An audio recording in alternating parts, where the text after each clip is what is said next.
નમસ્કાર. હીટવેવથી બચવા શું કરવું અને શું ના કરવું આટલું કરો.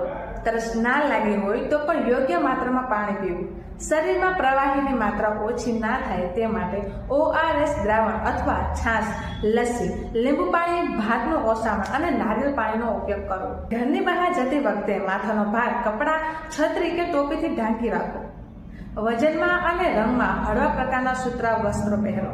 આંખોના રક્ષણ માટે સનગ્લાસીસ અને ત્વચાના રક્ષણ માટે સનસ્ક્રીન લગાવો. પ્રાથમિક સારવાર માટેની તાલીમ લો.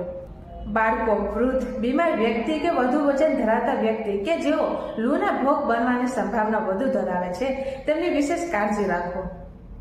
આટલું ના કરો. શક્ય હોય ત્યાં સુધી બપોરના 12 વાગ્યાથી 4 વાગ્યા સુધી તડકામાં બહાર ના નીકળવું.